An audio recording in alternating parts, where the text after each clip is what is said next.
Halo semuanya, perkenalkan nama saya Nindya Meswari, saya dari kelas 10 MPLB 1.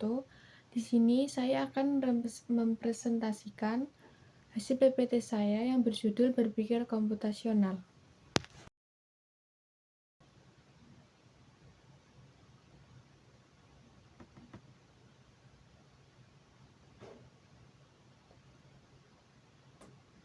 Pola berpikir. Yang pertama ada konsep, ide, atau gagasan. Bayangan atau imajinasi yang terlintas dalam benak otak itulah yang disebut dengan ide.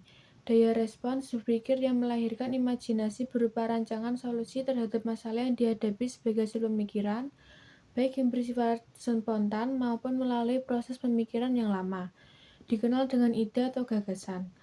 Sebaiknya, ide atau gagasan dapat memberi manfaat, antara lain, dapat menjadi solusi alternatif pemecahan masalah, memberikan peran aktif dan positif bagi perkembangan diri sendiri dan orang lain, melahirkan konsep dan dinamika baru dalam hal teknologi, pengetahuan, dan keterampilan, membuat terobosan baru yang dapat membantu masyarakat.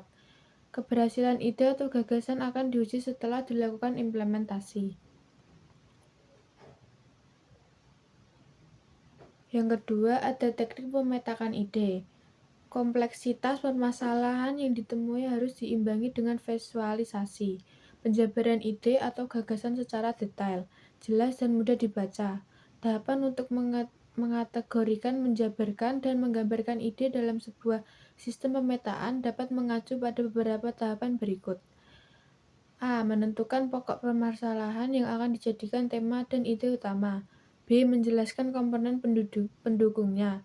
C. Kembangkan lagi dengan sub-sub item yang mungkin muncul. D. Rangkaian ide utama dan subtema harus saling terhubung secara logika. Yang ketiga ada konsep algoritma. Algoritma sebenarnya berasal dari kata algoritm, yang mengandung pengertian cara membuat metode penyelesaian masalah secara logis, runtut, dan sistematis dalam waktu secepat mungkin. Proses logika yang dinyatakan secara sistematis, rasional, dan logis merupakan karakter utama dari algoritma, merupakan serangkaian proses atau aturan yang disusun dan diurutkan secara sistematis dan logis untuk menyelesaikan permasalahan. B. Pernyataan dan logika proposisi. 1. Definisi proposisi. Dalam pembelajaran logika, Anda akan dituntun untuk berpikir secara rasional dan logis. Logika proposisi dapat diidentifikasi berdasarkan 4 elemen penting, yaitu sebagai berikut. Subjek merupakan konsep yang menjadi aktor utama dalam pernyataan, meliputi benda, objek tempat, kejadian, orang, peralatan, dan lainnya. B. Predikat adalah istilah perlakuan atau tindakan yang dilakukan atau dikenakan pada subjek. C. Copula merupakan kata kerja verba yang menjadi penghubung antara subjek dan predikat dalam sebuah pernyataan. Yang kedua ada aspek penggunaan dalam proposisi. Aspek bentuk meliputi 1. Proposisi tunggal adalah jenis pernyataan logika yang hanya terdiri atas satu subjek. 2. Proposisi majemuk merupakan jenis pernyataan yang memiliki 2 predikat. B. Aspek sifat. 1. Kategorial. Kategorial merupakan jenis sifat dalam pernyataan proposisi yang memiliki nilai pembenaran. 2. Kondisional. Kondisional merupakan pernyataan proposisi yang nilai kebenarannya memiliki syarat penentu.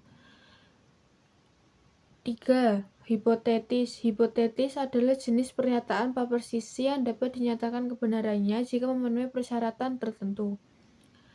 B. Disjungtif. Disjungtif adalah jenis pernyataan kondisional yang nilai kebenarannya diperoleh berdasarkan pilihan tertentu. C. Logika matematika. Logika matematika adalah acuan berpikir tentang bagaimana mengambil suatu kesimpulan dari kondisi tertentu. Melalui logika semacam ini, kamu akan dilatih untuk selalu logis dan teliti dalam mengambil setiap kesimpulan. Misalnya saja, kamu harus bisa membedakan satu kalimat termasuk bukan pernyataan, atau kalimat terbuka. Logika matematika hanya berlaku pada pernyataan. Lantas, bagaimana dengan kalimat terbuka? Tentu tidaknya berlaku. Ya, kalimat terbuka adalah kalimat yang belum memiliki nilai kebenaran pasti. Contoh, 2 kali plus 3 sama dengan 7. Hari ini akan berpotensi hujan. Besok telur ayam akan menetas dan lain-lain. Dalam logika matematika, terdapat 5 istilah, yaitu negasi. Negasi merupakan metode membalikan nilai sebelumnya, yang semula benar menjadi salah dan salah menjadi benar. 2. Konjungsi. Konjungsi merupakan teknik penggabungan beberapa pernyataan yang kemudian dikenal dengan istilah pernyataan majemuk. 3. Disjungsi. Disjungsi merupakan teknik perbandingan antara dua pernyataan majemuk yang dihubungkan dengan kata atau dan dipresentasikan dalam bentuk notasi simbol V. Implikasi. Implikasi merupakan salah satu penerapan pernyataan majemuk yang menggunakan kata penghubung. Jika, maka dengan notasi simbol. Biimplikasi. Biimplikasi merupakan salah satu jenis pernyataan majemuk yang dibentuk dengan menggunakan kata penghubung.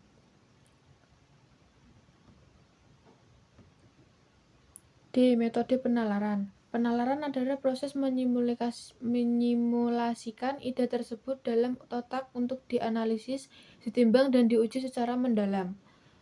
Penalaran juga dapat diterjemahkan sebagai metode berpikir dalam menghadapi persoalan berdasarkan referensi atau rujukan, guna menghasilkan simpulan atau pernyataan baru yang dapat diuji kebenarannya.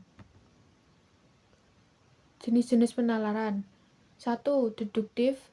Deduktif adalah metode penalaran yang difokuskan untuk menggali informasi-informasi secara umum, kemudian dirangkum menjadi simpulan secara khusus. Penalaran deduktif dapat digolongkan menjadi dua macam, yaitu A. Metode silogisme, B. Metode Enlightenment. Induktif. Induktif adalah metode penalaran yang bertolak belakang dengan deduktif. Aktivitas yang sering dikerjakan dalam proses penalaran induktif, yaitu A. Analogi, B. Generalisasi, C. Transduktif, D. Memprediksi kebenaran jawaban, E. Menggambarkan model, sifat, kenyataan, fakta, korelasi atau hubungan, dan pattern atau pola. Jenis-jenis penalaran. 3. Abduktif.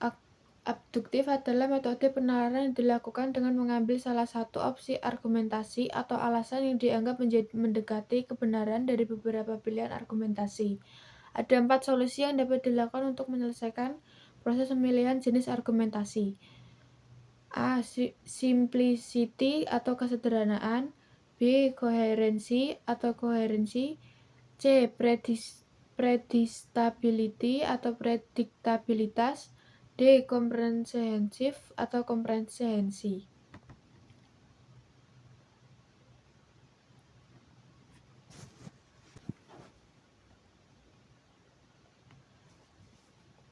Sekian presentasi dari saya. Terima kasih.